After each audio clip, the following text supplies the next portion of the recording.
Em poucas palavras. Um olhar sobre o mundo, a vida e a sociedade, à luz da Palavra de Deus, com Augustus Nicodemos. Olá, querido ouvinte, de volta aqui no nosso programa Em Poucas Palavras da Primeira Igreja Presbiteriana de Goiânia. Eu sou Natsan Matias, com você todos os dias aqui neste programa, apresentando e introduzindo os assuntos para que o nosso comentarista possa nos ajudar em poucas palavras. Isso, Natsan. E parece que hoje você escolheu um tema que não é fácil, hein? O pessoal fala bastante, a gente fica atento, não é? Os assuntos que estão por aí à luz da Bíblia. Vamos lá, tentar ver. Mas vai tirar de letra. Constantemente a gente escuta as pessoas defenderem radicalmente que somos totalmente livres e que as nossas escolhas para o bem ou para o mal não é limitada por nada ou ninguém, pois temos um livre-arbítrio, que em resumo significa um livre juízo para decidir livremente escolher o bem ao invés do mal. Ele para e pensa, bem, eu de mim mesmo, por conta do meu livre-arbítrio, gosto de Deus. Portanto, eu vou, por meio da minha livre capacidade de julgar, escolher o caminho de Deus. Estou totalmente livre para ser bom. Esse é o tema de hoje.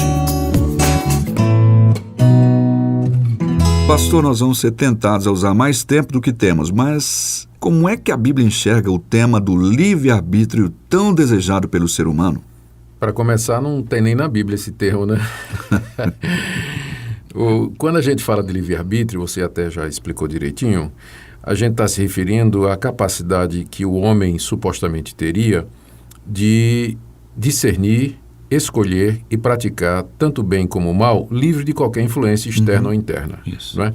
Mas não é essa a perspectiva que a Bíblia nos dá a respeito do ser humano. O que a Bíblia nos diz é que o homem ele está num estado de queda, ele é uma criatura decaída do seu estado original em que foi criado, e que esse estado de queda ou pecado que entrou na sua vida afetou completamente as suas faculdades. Então, tudo o que o homem foi afetado pelo pecado. A sua vontade, sua capacidade de conhecer, as suas emoções, a sua consciência, os seus desejos, a sua força de vontade, tudo isso foi afetado negativamente pelo pecado, de maneira que é impossível para o homem fazer qualquer coisa, tomar qualquer atitude, sem que por detrás não esteja a sua natureza pecaminosa agindo e interferindo. Então, dizer que o homem é livre significaria negar o que a Bíblia afirma a respeito da depravação do coração humano. Passagens do tipo assim, o coração do homem é inclinado a todo mal desde a sua mocidade, está lá no livro de Gênesis. Enganoso é o coração. Enganoso é o coração, está lá no profeta Jeremias. Salmo 51, o rei Davi diz que nasceu em iniquidade, em pecado o concebeu a sua mãe. Lá em Romanos capítulo 3, o apóstolo Paulo diz, não há um justo, não há um sequer, todos pecaram, todos carecem da glória de Deus. E ele descreve a situação do homem lá em Efésios capítulo 2 como estando morto em ofensas e pecados. Ele está escravizado ao mundo, à própria carne, a Satanás. Então, é um grande desconhecimento da Bíblia alguém afirmar que o homem ele é livre no sentido de que ele não é influenciado pelo pecado, pela sua natureza pecaminosa, quando ele se depara diante de uma escolha, diante de uma decisão. Então, livre-arbítrio, a rigor, só quem teve foi Adão, lá no paraíso, quando Deus o criou. Então, ele, porque não tinha uma natureza pecaminosa, ele podia escolher entre o bem e o mal livremente. Mas depois de Adão, não há ser humano algum que esteja isento da influência do pecado, na sua consciência, no seu coração, na sua vontade, nos seus desejos. Por isso, sempre o homem, quando decide, quando escolhe, ele é inclinado a todo mal. E por esse motivo, Natsan, o homem, por natureza, ele não entende as coisas de Deus e não pode aceitar as coisas de Deus. Há uma inclinação, há uma hostilidade natural no coração humano contra Deus, que vem de berço, que nós herdamos de nossos pais. Por isso que Paulo, quando descreve a humanidade em Efésios capítulo 2, diz assim: nós somos filhos da desobediência e filhos da ira. Filhos da ira. E o apóstolo Paulo, ele mesmo, né, em Romanos capítulo 8, ele diz que a carne, e com essa expressão, ele se refere à situação humana, à condição humana, ela é inimiga de Deus, não está sujeita à lei de Deus, não pode estar sujeita à lei de Deus, ela se levanta contra Deus, ela se rebela contra Deus. Então, o coração do homem é inimigo de Deus, não tem neutralidade nisso. Ele quer ofender a Deus, deixado por conta própria, seria isso? Ele quer ser o seu próprio Deus e tomar conta da sua própria vida. Então, nesse sentido, o homem não tem condições, se deixado a sua própria escolha, o homem jamais escolheria a Deus ou qualquer coisa pertencente ou pertinente a Deus e as coisas de Deus. E agora aqui é importante, Nathan, lembrar que isso não anula a responsabilidade do homem. Exato, ou seja, bom, já que é assim, então todas as coisas negativas que eu faço, a culpa é de Deus. Isso não existe da perspectiva bíblica. A Bíblia continua responsabilizando o homem pelas decisões que ele toma, e isso é fácil de entender. Vamos supor, você está devendo R$1 milhão, e você chega no banco e diz: eu não tenho como pagar R$1 milhão. O banco vai dizer: então você tá isento? O banco vai continuar lhe cobrando, mesmo que você não tenha condição de pagar, mesmo que você seja inadimplente. Pegando essa figura, né, limitada e trazendo para a nossa situação, mesmo que o homem seja inadimplente espiritualmente, que ele não possa obedecer a Deus, crer em Deus, aceitar a Deus, agradar a Deus pela sua própria natureza, isso não o exime do seu dever como criatura. Ele está debaixo de Deus, ele foi criado por Deus, ele tem deveres para com Deus e para com o próximo, e será cobrado disso. Então, o fato de nós dizermos que o homem não tem livre-arbítrio não quer dizer que ele não seja responsabilizado pelos seus atos. Ele vai ser responsabilizado por todas as escolhas erradas e más que ele tomou. Ele tomou livremente, ele tomou porque quis, ele tomou porque sentiu vontade de tomar. Se ele fizer alguma coisa boa, alguma coisa correta, isso é crédito de Deus. Exatamente. Né? Ele está fazendo alguma coisa por causa dessa, que a gente chama de graça universal de Deus, que coloca lá no coração dele isso. Né? Exatamente. Agora, eu sei que tem gente que vai dizer assim, mas tem trechos na Bíblia que falam como se o homem tivesse livre-arbítrio. Por exemplo, assim: escolha hoje a quem você serve. Eis que estou à porta e bato. Se alguém ouvir a minha voz e abrir a porta, entrarei. Quem crer será salvo, quem não crer será condenado.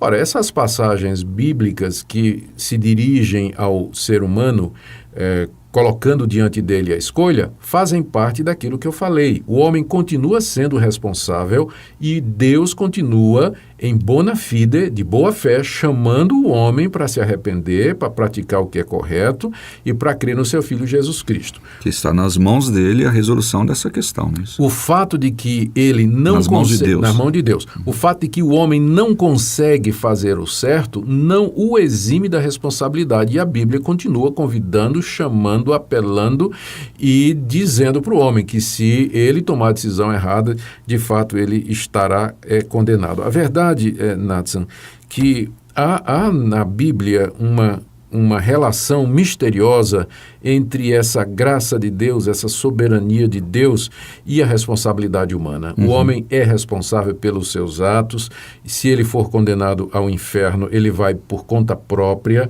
Nós não podemos responsabilizar a Deus pelos pecados que o homem comete. Isso Tiago diz muito claramente no primeiro capítulo da sua carta, que Deus não é responsável pelo mal e ele não tenta ninguém, ele mesmo não é tentado pelo mal e ele mesmo não tenta ninguém. O homem é responsável pelos atos maus que ele pratica e se há alguma coisa boa, isso tudo é a graça de Deus. A salvação é de Deus e a perdição é nossa. Se a gente se perde é por culpa nossa, se somos salvos é porque Deus teve misericórdia, Deus nos chamou, iluminou nosso entendimento, inclinou nosso coração, abriu a nossa mente, como está lá no livro de Atos, Deus abriu a mente de Lídia para que entendesse a palavra de Deus. É Deus quem toca, é Deus que chama. A salvação é de Deus, mas a perdição é do homem. Eu vejo isso como uma espécie de carro desalinhado. Não sei se o senhor concorda com isso. Fique à vontade, né? Ou seja, um carro desalinhado, se você soltar o volante, ele tem a tendência de ir para aquele lado onde está desequilibrado, né? Eu me lembro de um carro que eu tinha que era assim mesmo. Aí o motorista precisa segurar firme no volante. Agora, no caso de ser este carro desalinhado, eu não poderia eu mesmo resolver o meu problema sem que alguém segurasse firme no volante. Ou seja, eu mesmo não posso me alinhar. É isso aí. Tem que ser a graça de Deus e a misericórdia de Deus. Esperamos somente em Deus para esse alinhamento. É Deus quem vem ao pecador, fala ao coração do pecador, é Deus quem converte, que lhe dá de fato verdadeiro arrependimento, de maneira que a salvação do começo ao fim é obra de Deus. Tá bom, gente. Como nós dissemos aí logo no início, seríamos tentados a usar mais tempo, né, do que a gente tem. E ele está acabando. Nós vamos ficando por aqui hoje, agradecendo a sua audiência. Insistimos em que você faça uso do nosso e-mail em poucaspalavras@terra.com.br. Agora o e-mail é esse, tá bom? Em poucaspalavras@terra.com.br. Àqueles que nos acompanham através dos podcasts ou através dos instrumentos facilitados pela internet, a Rádio IPB ou a Rádio do Seminário Presbiteriano, como sempre digo, basta colocar lá no Google Rádio IPB ou Rádio SPBC que você vai encontrar. Além dos o Facebook da igreja e também o site, você encontra os programas para assisti-los novamente. Pastor Augusto. Muito obrigado pela sua audiência, querido ouvinte, e até o próximo programa, se Deus quiser. Ó Deus, pra te adorar em espírito e em verdade, preciso conhecer-te e saber quem tu és, andar nos teus caminhos, viver vida de amor. Tudo buscar teu reino, dedicando a ti o meu louvor.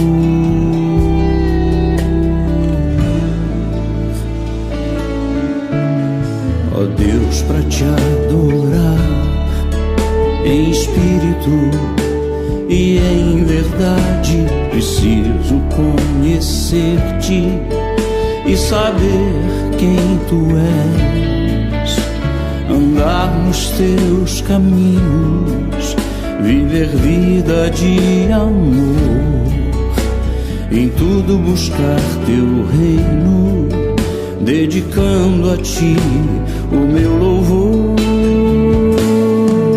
Não se vive em momentos uma vida de adoração, muito mais que sentimentos. É preciso ter consagração, é saber que minha vida sempre está em tuas mãos e te amar assim de todo o coração.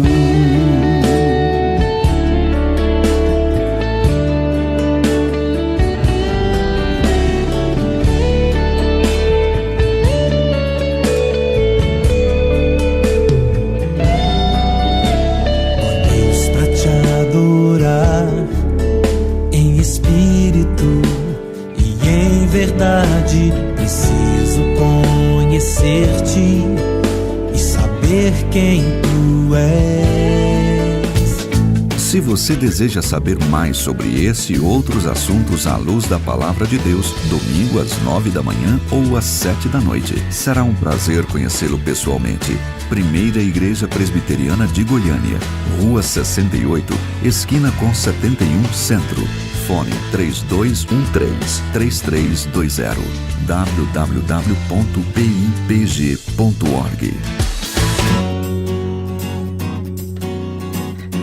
Em poucas palavras, um olhar sobre o mundo, a vida e a sociedade, à luz da Palavra de Deus. Apresentação Nadson Matias. Comentário Augustus Nicodemos. Um programa da Primeira Igreja Presbiteriana de Goiânia, Rua 68.